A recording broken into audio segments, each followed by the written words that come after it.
David Mansfield is my guest, and David is an old friend, and it's very good to have you here, mate. It's great to be here, Dominic. Thank you very much for the invitation. David. Please don't use the word old with that sort of emphasis. David and I worked together with John Chapman for 4 years in 1998, 99, 2000, 2001. I think it might have even been into 2002 as well. But we were part of the Anglican Church's Department of Evangelism staff team, and you were the director, and Chappo was kind of the evangelist emeritus or something. Chappo had been the director for something like 25 years. Yes. And he retired. Well, he moved to a new phase of ministry where the demands of teaching at both Moore College and SMBC were great. And so he wanted someone else to take over running the department, and he could step aside and focus on Bible teaching and, of course, itinerant evangelism. Let's talk about our first memories of him. You go first. I first met John in 1969. It's as clear as a bell. I was doing my higher school certificate. I was 17 years of age, and Chappo came to do a series of Bible studies each Wednesday night over 4 Wednesday nights, I think on the New Testament book 1 John, 1 John. And I was a new Christian. I'd been a Christian only a year. I didn't know who this man was. I was a part of that local church. I took some time out from the study, not sure how much study I was doing, and went along to hear these Bible talks, and I was gripped from the first meeting of John, hearing him explain the Bible, apply the Bible.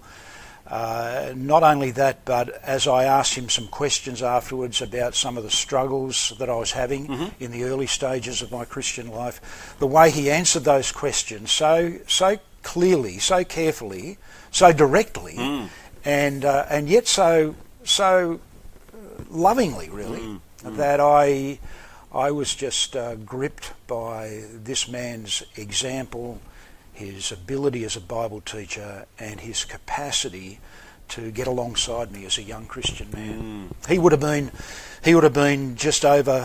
about 40 years of age then, and he would have been 39 and I would have been 17, something like that. So what year was that? 1969. 69. So for me, it was 86. Yeah. I was probably 20. It was the 26th of January 1986, so 32 years ago this weekend, and I went along to the Katoomba Christian Convention. I was a non-Christian, and I was just one of 7,000 people in the big tent that they had set up in what is now the car park area just across from the scenic railway. And John Woodhouse gave studies on Leviticus in the morning, which I have listened back to since and were brilliant. But for me as a non-Christian in 1986, went over my head. Sure. But in the evening, John Chapman spoke, and I trusted Christ on Australia Day 1986. It was Hebrews 12. Let us fix our eyes on Jesus, the author and perfecter of our faith. Let us run with perseverance the race marked out for us and throw off everything that hinders.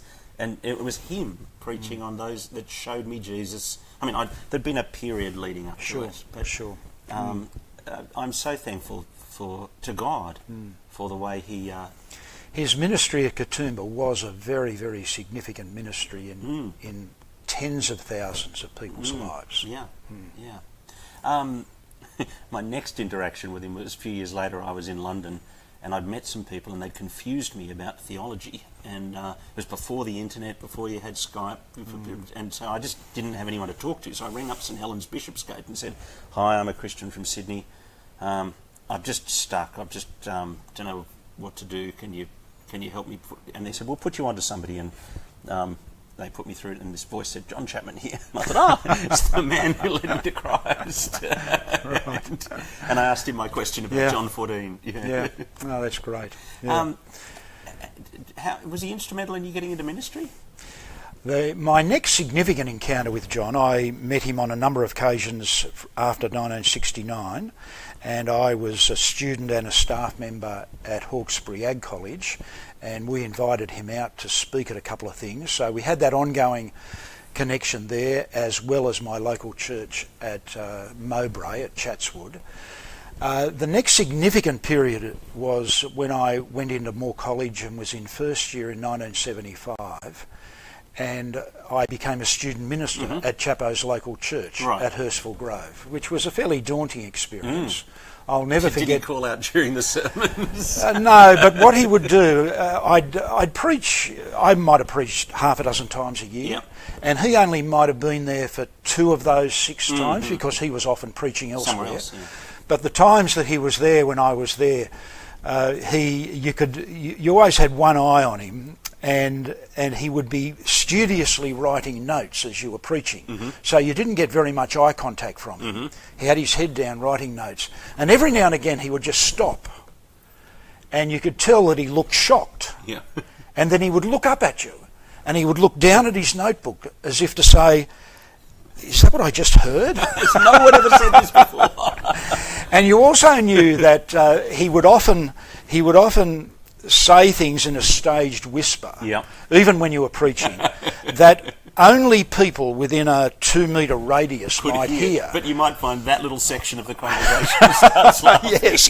And the problem was, of course, not only for the preacher, but people outside that 2-metre radius. They want to know what he said as much as what I was saying. Funnier than what he was saying. I remember Rico Tice telling the story of when he was working at All Souls in Langham Place. He used to be frightened of the idea of John Stott being and he used to ring up on Wednesday and says, "What's Mr. Stott's diary? Is he going to be here this week? Because I'm preaching this Sunday." Whether I like punishment or not, I actually was disappointed when I would preach, and you'd never know whether he was going to be there or not, and he wouldn't be there. Yeah. I wanted him to be there. Because of sermon feedback. Yeah. Now, this is what happened. As soon as the service was over, and back in the days when the minister and the preacher, if they were different people, would shake hands with everybody at the door. Everybody would file past. We don't do that very often these days. I would always have, just out of the corner of my eye, I'd have a visual of Chappo and what he was doing. And he would always wait till last in the queue. He would deliberately put himself back in the queue until he was the last person to shake your hand. And he would then just spend 3-5 minutes saying a few things about the sermon. And he always said what he thought was most helpful about the sermon. And he deliberately did this later in more formal feedback sessions. It was something that he was very, very particular about.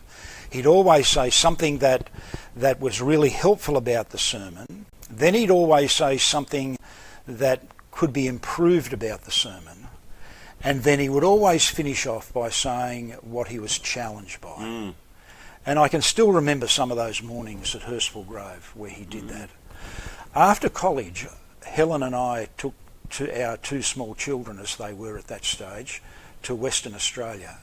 And this only happened twice, but on 2 occasions I sent a little cassette tape of a sermon that I preached in Western Australia. You were at Broome? I was at Karratha. Yeah, not that far from Broome. It's all one place up in the Church northwest. That's right. But I would send a cassette tape, and with my sermon on it, and then there'd be some newsy stuff that Helen and I would just talk about. And he would send the other side. He would send the same cassette tape back, and on the other side of the cassette tape, he'd have lots of newsy things that were going on in Sydney, and then he would have a formal critique of the sermon. Wow. Now, that probably only happened twice in 2 years, but I found those times incredibly significant, not least because of the time he took. To invest in you. Yeah, to do that, knowing that we were a fair way away and there were times of loneliness, and he understood that about rural and remote ministry as well. And that gave me some understanding of the depth of this man's commitment to people as he sought to encourage them in their relationship with the Lord Jesus. Well, that's one of the things that came out to me really clearly as I've read through this book that you've compiled, the Chappo collection. What David has done here he's spoken to zillions of people who, in all different areas of life, have interacted with John. And and some of them now quite prominent in the evangelical world, but at the time where he's talking about their contact with him were really just, I mean, the story Mike Rader tells of being kind of in Pakistan as a missionary. Hard. I mean, he knew Chapman. He didn't have much of a history with Chapman. No, and just like there was a political crisis, there was military unrest, the family was frightened, and John was one of the few people who rang up and said, "I'm praying for you, and what can I pray, and how are you?" Yeah. John's commitment to prayer was exemplary. Yeah, I've seen his prayer diary, and been amazed. Tell us about that.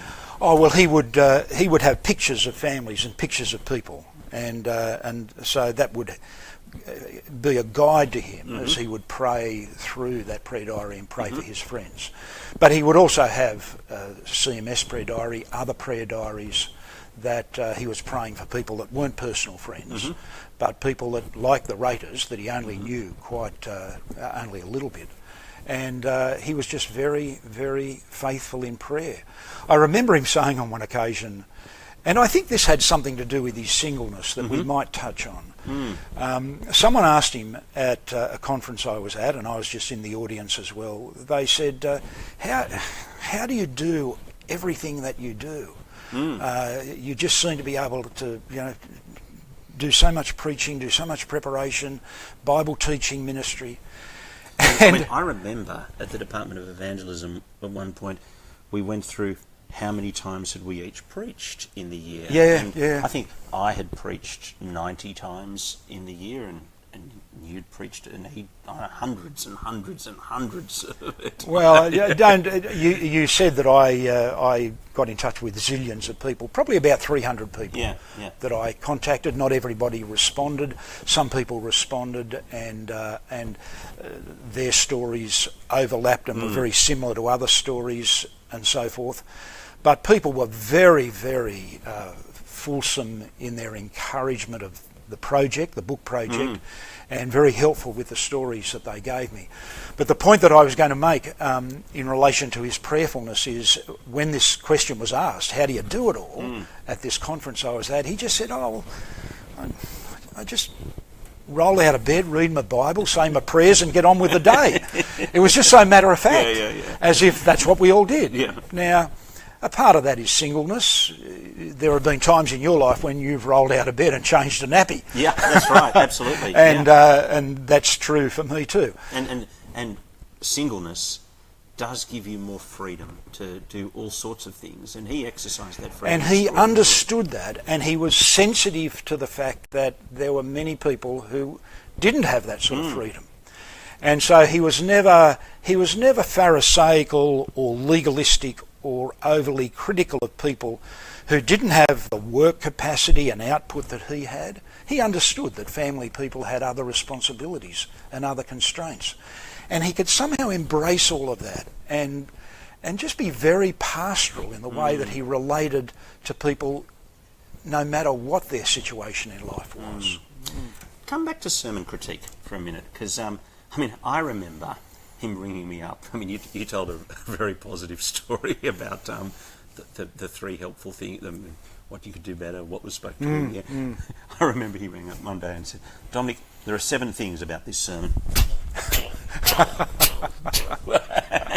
I felt like my head had been slammed against the coffee table. That is a compliment. That is a compliment to you, Dominic, because he knew you could take it. And then I said, "Oh, thanks very much, John. Was there anything good about it?" And he said, "Oh, it's a good talk, brother. I'm on your side. See you later."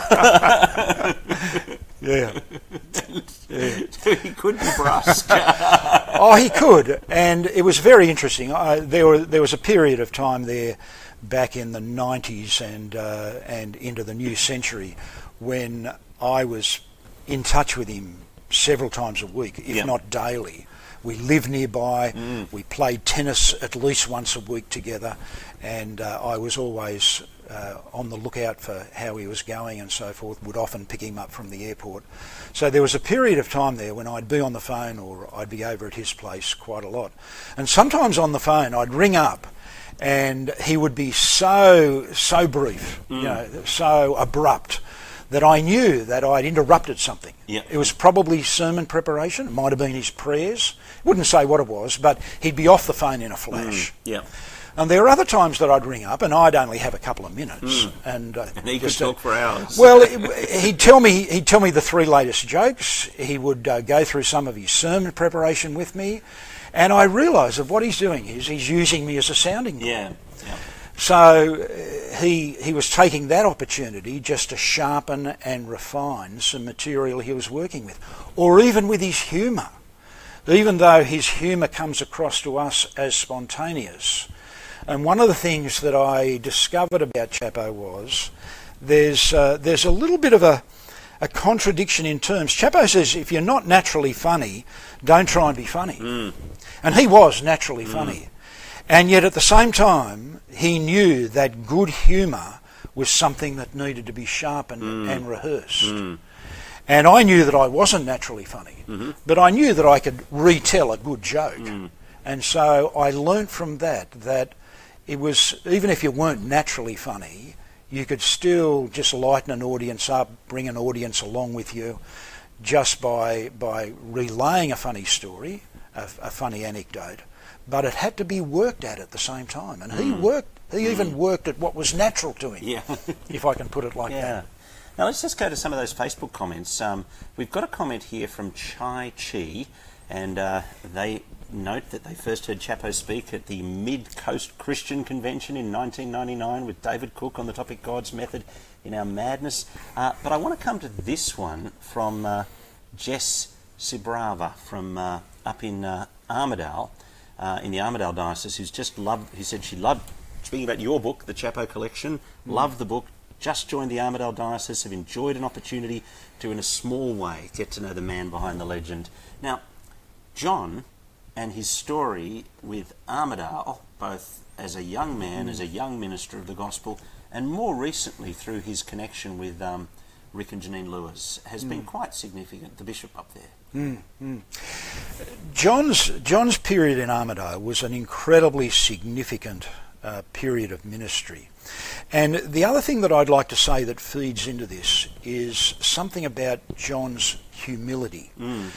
Behind the confidence, you could think that John was such a confident person that he may have lacked humility. But there really was a genuine humility in this man. If he was corrected by others, he was always grateful for it. And when he went to Armidale, first as a school teacher in 1952 to teach, he actually thought that he would be a school teacher for the rest of his life. And I think he thought he would be in the Armidale region, whatever teaching region that is, for the rest of his life as well. He never imagined that different ministry opportunities would open up to him in the way that they did. And when he began to see the lack of faithful Bible teaching in churches throughout the region of the Northwest, throughout the Anglican Church of the Northwest, it became clearer and clearer to him and to Peter Chiswell, a very dear friend, and to Ray Smith, another dear friend, and there are others as well that I don't have time to mention. It became clear that what this part of the world needed was teachers. Faithful Bible teachers. No. And that led him to Moore College, that led him back to the diocese. And he says, and I think I quote this in the book somewhere, that he thought that bringing about that kind of change throughout that country diocese would be his life's work, his life's challenge, and his life's work. And very excitingly, I think, when you think about the Armidale Diocese, that there isn't a parish in that diocese that isn't evangelical. I mean, it's probably the most evangelical diocese in the world in the Anglican Church. I think undoubtedly. And if you had to say humanly who was most responsible for that, you'd probably say John Chapman. Yeah. Oh, there's no doubt that you would. Chappo would deflect that to some extent, and certainly Chappo would say God was sovereign in this matter, and there were some issues. There was the famous synod of 1965 where they couldn't get a candidate up, and they had to come back 3 months later, and he says it was an act of God's gracious sovereignty that they were able to put forward the name of Clive Curl, and he became bishop. And that was... Now, Chappo was the one who was behind all of that, although Chappo would deflect that and say, no, this was a work of God. Now, tell me if this story is true. I've got this story in my head, but when he was a youth worker, he was working with a pastor who he didn't think was converted, and they'd be walking in the procession towards the church, and the pastor would turn to him and say, John, am I preaching this week, or are you? And he would always say, I am your grace. Is that right? The story's not in the book. The reference is possibly to his Moree days. There is no doubt, or there is little doubt, that the rector of the parish, a very godly man with a very godly wife, who really took Chappo in as a kind of surrogate son from his Gunnedah teaching days. He was a wonderful man. This story may relate to that, although there are some question marks about whether it was then. Archdeacon Stockdale was a converted man. It was really through his efforts that the Billy Graham landline, the Billy Graham crusade of 1959, they were able to get Billy Graham broadcast, audioed, as they did with the technology of the day. They would have had this little speaker sitting on the top of the stage in the town hall or wherever the meetings were held, and it would have been crackly. It was the advanced technology of the day leading up to the crusade. Archdeacon Stockdale's daughter tells me, she didn't tell me, another lady told me that Sheila Stockdale, Archdeacon Stockdale's daughter, drove Chappo around town. I think Sheila was a teenager at the time, and Chappo was in his late 20s, and he had one of these loud hailers, whatever you call them, and they would just go up and down the streets of Moree, calling people to come to the town hall that night. That's right. I was told by a lady called Frances Boland, who was a missionary in Japan for many years, and Frances said Chappo at Moree at that time was just God's timing for that part of the world. And it wouldn't have happened without the goodwill, without the foresight of Archdeacon Stockdale.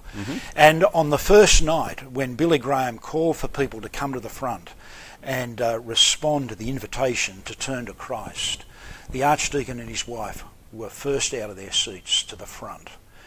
We think as an act of renewal of a trust in Jesus that was already there. Now, come back to singleness, and I remember we were in the Department of Evangelism staff meeting, and a couple of the students from student ministers at the time were arguing for the singles quarters at Moore College to be renamed John Chapman House. And there was a bit of banter going on, and one of them said, "Go on, Chappo, you only got to stay single for another couple of years and you get that building named after you forever." But it did leave him lonely at points. I don't think we appreciate just how lonely John got at times. There's a story in the book that David Seckham very kindly gave me that goes back to 1968. And so Chappo was only 38 years of age in 68. Secco was a student at Armidale University. They were at the CMS summer school, which was at Burleigh Heads on the Gold Coast. And Chappo was driving back to Armidale. Secco wanted to ride back to Coffs Harbour, and so Chappo had to make a detour and come down the highway and then over the range. And so Chappo very kindly gave Secco the ride that he wanted to Coffs. And Secco very, very boldly announced that at the age of whatever Secco was, 21 or something, that he had decided upon celibacy. This had to be the way to go, because he'd seen in John Stott and he'd seen in Chappo a model of singleness which enabled one to be freed up for the work of the gospel. And Secco says that Chappo just exploded, and Secco says he's never seen him as animated or angry, and said, "Don't be stupid, you don't understand the loneliness." And Secco, as a 21, 22-year-old then, realised the cost for Chappo had been quite great. I think knowing Chappo as I did over the years and watching Chappo engineer his holidays to often go and be with friends overseas or friends in Australia, he made sure that he holidayed with friends. And something we often forget for single people is how difficult holidays can be, because we just assume you go on holidays, you go, you pack the wife and the kids into the car and the tent, and off you go up the coast. But it's not that simple. It's much more complicated for single people. We've got a note here kind of endorsing really what you've said about the impact of John in the Armidale area. Tim Stevens has said, we've got so much to give thanks to God for in using Chappo in our diocese up here in Armidale. He put faithful Bible preaching on the agenda. So many people moved from death to life, not to mention the faithful gospel ministry of men like Peter Chiswell, Ray Smith, among many others. Let's go to the time of his death. And, I mean, there's obviously a story to tell, but I'm actually interested in your heart, because you were such a close friend over so many years. Tell us about those last... I mean, you tell some of the story in the book, but tell us about those last few days. I had a South African out here doing some speaking with me by the name of Rory Stain, and we had a very, very busy week, and this was about less than a fortnight before Chappo's death. And only just prior to that, and I think this is what put Chappo in hospital for the last time, exactly a month before John's death, he went to Canberra to take his brother's funeral, his only sibling, his older brother Jim. And Chappo got himself there by plane. He flew? He flew. He got himself out to the airport by taxi, flew down, got picked up at the airport, and then repeated the journey home. He was far too unwell to do that. And a number of us, including someone who'd become a very, very close friend at the retirement village, Kevin Carter, were quite cranky that he hadn't asked any of us to drive him down. Now, even driving down would have been an incredibly draining experience. But he led the service and preached, didn't he? I got that slightly wrong in the book. He preached. Right. He gave one of the eulogies. Right. It was in a crematorium. It was run by a celebrant, whatever you call them, a funeral celebrant. There were several eulogies, and then Jim wasn't Christian. No, and Chappo gave the last eulogy, and I've actually, since writing the book, I've actually got a video of Chappo's contribution in that service. I wished I'd got it before the book, but one of Chappo's nephews, who I saw in Canberra recently, very kindly gave me the only copy there is. And if I do a second edition of the book, I'm going to put the whole sermon in. Anyway, that day took an enormous amount out of John, but I think John didn't want to ask any of his friends to be involved because he knew this was just a family thing, and I think he knew that it was going to be his last major family responsibility. And it wasn't long after that he was back in hospital and never came out. Anyway, Rory said, because Chappo had been to South Africa many times, and Rory's in a local Anglican church over there. Rory said, mate, can we see Chappo? And I said, yeah, we'll fit it in somehow, but he's not at all well. So on the way to an evening meeting around about 5:30 or 6 p.m. one night that week, Rory and I went to St George Hospital, and Chappo was sitting up in a chair, and he was really quite chirpy. And we had a lovely time for about 3/4 of an hour, and then we prayed, we read the Bible and prayed, and we made to leave. And Chappo said, guys, look, before you go, could you just do something for me? And he was quite embarrassed. He said, could you just take off these compression stockings that are holding in the fluid build-up in my ankle and calves? And so Rory and I said, no worries, Chappo. So we each dived for a foot, and we pulled the slippers off. That was easy. Trying to get the compression stockings off, we couldn't get our fingers between the stocking and the skin because the pressure, they were so tight. And Chappo was really embarrassed because he could see we were having difficulty. He said, "Oh, guys, I'm really sorry to ask you to do this." And Rory looked up and said, "Don't worry, Chappo. I used to do this for Mandela." And there was a thought process that went through my mind afterwards, which is in the book.